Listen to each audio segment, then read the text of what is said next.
Welcome back to the Am I Rich Yet podcast, a weekly podcast for millennials and Gen Zs where we help you save, spend, and grow your money smarter. Today, you're here listening to episode 16. I can't believe we filmed 16 episodes. And today we're going to be talking about saving for your first home.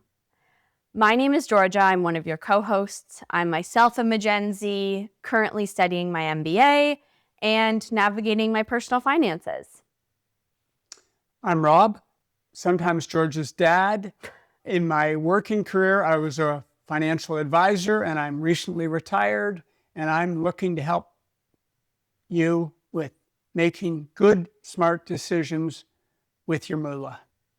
Question off the bat real quick. When you're not my dad, because you said you're only sometimes my dad, what are you? Sometimes you're a PETA, and I don't want to be your dad. I want to be anywhere else but your dad. We just had a debacle about closing tabs on the internet, so you know how those can go. Anyways, let's kick it off with our questions to get the brain flowing. Would you like to start? Sure. What age do you want to buy your first home? Wow. Wasn't in your list of top 4 goals. So I'm 26 right now. I will be 27 when I'm back working full-time, working on my career. I would like to have it around age 35. Okay, so you got a few years. My question for you is, if you could go professional in any sport, what sport would it be? And why? If I could go pro, I'd probably do hockey.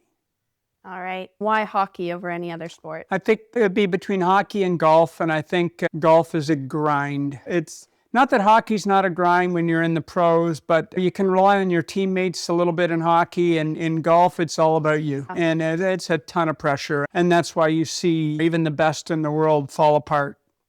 That's my take. Okay, hockey. But those days are long gone, and they were never really on the radar. They were at 8 years old. They certainly were at 15 years old. You know what? Your Canadian patriotism is shining through right now, so that's great. Enough about hockey, and let's talk about buying a first home. We had tons of questions come in about home ownership. It is such a hot topic amongst my generation and generation above right now. If you have a home, you feel like you're ahead. If you don't, which is probably the majority of people, you feel like you're behind, and it's scary and daunting. And I think that's why there were so many questions. So kick us off. Let's get into this episode. We're going to go back to that why question. Why do you want to own a home and when? So you need to figure that out, why you want it and when. Don't just do it because your friends are doing it. You've got to have a why and a when.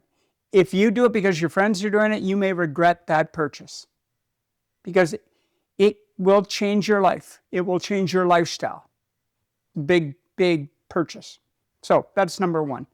Make sure you have enough to cover more than just the basic down payment. If you're planning on having kids, you got to have a plan. We're planning on having kids in 2 years and we want to buy a house. Well, you're going to lose an income for maybe a year. And then you're going to have maybe costs for babysitting or whatever it is. Can you both go back to work? Today, most couples, both parties work. Don't just go out and buy a house. So put some planning behind it.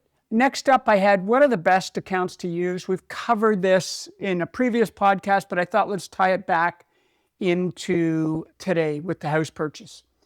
Number one would be the First Home Savings Account. It's relatively new. You've got to open it as soon as possible because there's no previous contribution room that you can carry forward. But between a couple, you can put $8,000 each. And remember, you're considered a couple if you've been living together for 2 years. There's lots of different couples out there and different combinations. And age 18 is when you can start? Age 18, $8,000 is the limit at this point.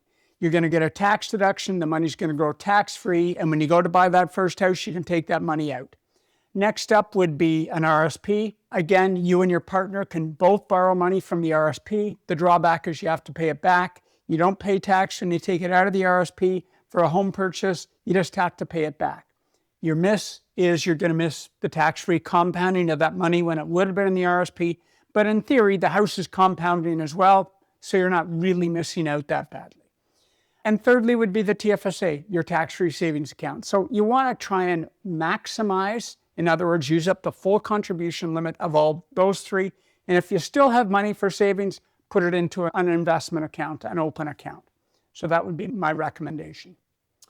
Next up, develop a budget.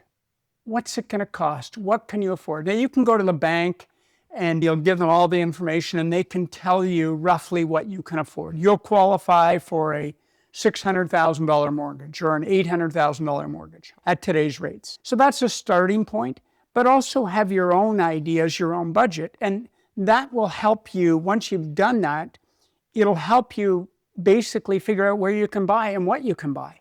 So it'll simplify the process. There's no point walking into a 4-bedroom house if you can't afford it. Don't waste your time. And you can really narrow down your search for a place once you've got a budget. Remember, there's going to be land transfer fees, there's going to be lawyers' fees, there's going to be moving expenses, there's going to be all kinds of stuff you don't even know about yet. Yeah. Okay? So factor that in. Give yourself a little bit of cushion. Time for a dad quote. You ready? Yep. Parental help. So here's what it says. Parents help with a ton of housing purchases today in Canada. The number is going to blow you away. It blew me away when I first saw it. The average level of help is $250,000. Now that could be $125,000 each, or it could be one parent contributing the whole $250,000. So it didn't specify, but that was the evidence that I looked at. So don't be afraid to get parental help. Sometimes it's going to come with no restrictions. Sometimes you might have to pay it back. In my case, I received $20,000 from my parents, and it came off the will at the end of the day. So when they both passed, I got $20,000 less. Now, I missed out on the compounding of money. It probably should have been $50,000, but that was the deal that my parents and I had. And they did it for one of my other sisters. I have 4 siblings. Now, talking about parental help, it's important to note that's a huge privilege if someone is having parents or a parent or someone contribute to this down payment, home payment. But I think it's important to note that even if you're not getting parental help, you still have the opportunity to get into the market. Do you agree with that? Absolutely. Sometimes you may need a cosigner. So sometimes the bank won't trust what they're seeing in front of them, and they'll say, I need some backup here. Remember, they're always about collateral. So you may need to get a parent or a friend or sibling to co-sign on the mortgage. And there's nothing wrong with that. If you're good at paying off your debt, there's nothing wrong with it.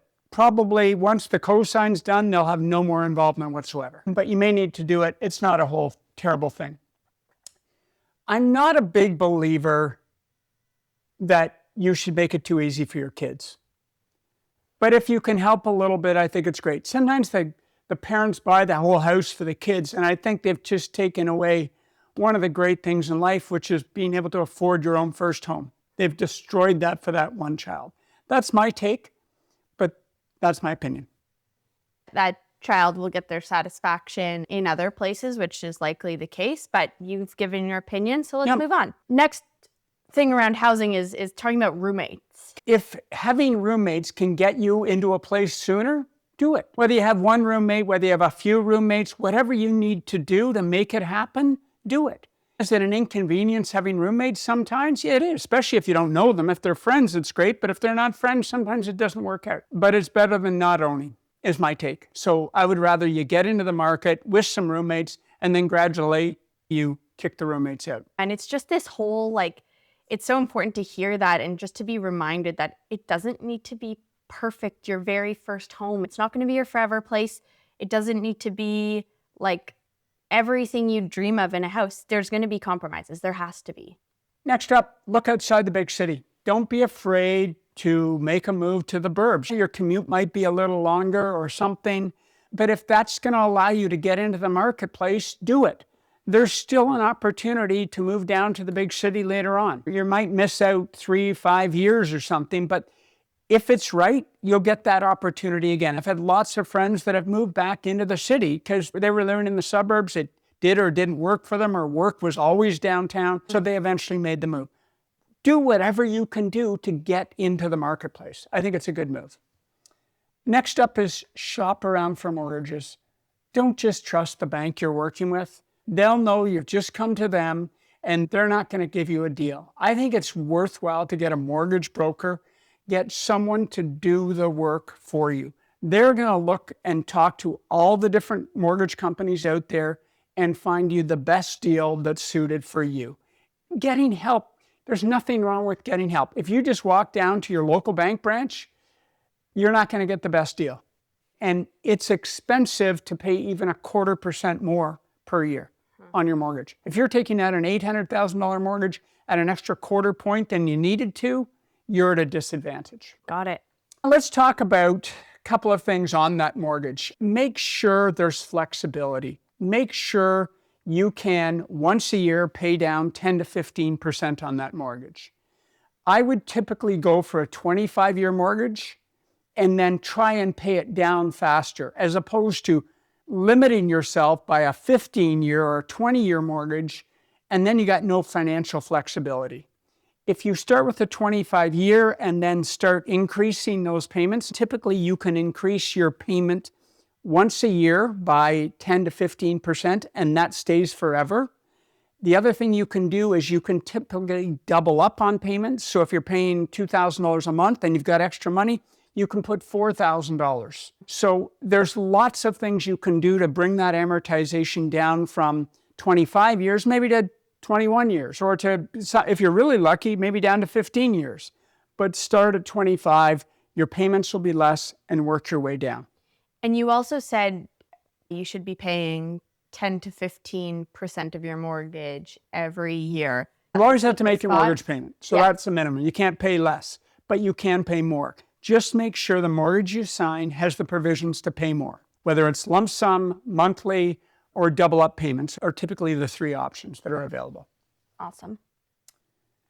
We are now getting into the section of this episode where we answer questions that have directly come from our listeners. So let's kick it off with the first question, which is, what are your thoughts on buying versus renting? When is it worth it to buy versus rent? If you do the numbers, I listened to a podcast where they do a deep dive into the numbers. And what they're saying is buying versus renting, you can match the two of them financially. The trick is, if you're renting, you have to save the difference. So if your mortgage was going to be $4,500 a month and your rent is $3,000 a month, there's an extra $1,500. That $1,500 has to go into savings, and it can't be touched until you're out of the house. Like, not out of the house, but if you're holding a house for your life, you have to save that $1,500 the entire time as well. That's the only way the two make financial sense and match each other. It's tough to keep a savings plan going that long, not touching it. You have to be really disciplined. The house is almost a great forced savings plan. You have to make those mortgage payments. You have no choice, or else you can default on the mortgage, whereas you don't absolutely have to make the savings. So I prefer the house as opposed to renting, but nothing wrong with renting for a few extra years to save for a house. So that's my take. If you came to me, Georgia, and you said, I'm just going to rent, I'm going to say, great, but we're going to set up a forced savings plan for the difference between the two. So to sum it up, you're saying if you can afford to buy the house or buy a property, that would be a great option. And if you can only afford to rent, you should be then saving the difference. Yep. Because maybe this question also is getting a bit at like lifestyle factors. At the end of the day, we've talked about how all these decisions require you to define your why. Is there anything that comes to mind for you if you're, let's say, someone that travels a lot, or if you plan on moving to a different country, or any lifestyle factors like that would help to sway someone in one direction or the other if they should buy or rent? Okay. Is the idea you should just get in as early as you can? Once you're making enough to afford a mortgage, you should get locked in? For sure. Let's use the example of you. You've been in Australia now a little over a year. How many times have you moved? Okay. I thought I'd have some fun with this. 3 times. You've moved 3 times. So you're in your 4th place. No, I'm in my 3rd. But imagine if you'd gone to Australia and bought a house. You couldn't have done that. Well, you could have, but you would have far less money because every time you move, it costs you money. You have to sell, you have to move, the whole thing. So renting gives you more flexibility. So if you're really unsure of your situation, rent. Maybe wait till then you get to a stage of life where you feel more sure about your why, or maybe you're waiting for a partner to buy. Correct. Or things like Yeah. that. All right, let's move on to the next one. Next question. How does being a homeowner impact your investment strategy? It doesn't. You still need to save, okay? Your house is for living. It's not an investment. Everyone will say, I'm going to downsize my house in retirement. Here's how it works. You're going to move from a $1.5 million home to a $1 million home in retirement. You're going to a $1 million condo. There's $500,000. There is the commission to sell your place. There is the moving costs. There is the renovation costs of your new place. There's the 2 new cars you're going to buy for yourself and your partner. There's the money you're going to loan to your kids. And so the $500,000 disappears overnight. I have seen this literally 50 times. No one ever comes out of a house downsized with money to invest. So it's a lifestyle asset. It's not a retirement asset. Plain and simple, maintain your investment strategy. Absolutely. The next question. I feel like everyone around me is either panic buying a condo or feeling like they've failed because they're still renting. Can we talk about whether owning a property really needs to be the main goal? I think, everyone's decision is their own. It's your own life. If your job is moving you around, you're not in your forever job or even your forever industry, that's fine. You don't need to tie yourself down to a house. What happens if you're living in Pickering and suddenly you're now having to move to Mississauga? That's easier to do if you're renting. Really hard to do if you're owning a home. There's big costs involved in moving houses. So don't feel you need to keep up with the Joneses. You really don't. That's an expression, keeping up with the Joneses, but you don't really need to. That's when you're going to make mistakes. That's just my take, but I think it's good advice. I think it's great. It's just in your head. Yeah. It's just a thought. Your time will come. It's good perspective, and it's important to remember. And I bet if you start talking about it with your immediate circle or extended community, you'll learn that really there's only a couple people out of that group that do own houses, and they're just the loudest ones sometimes.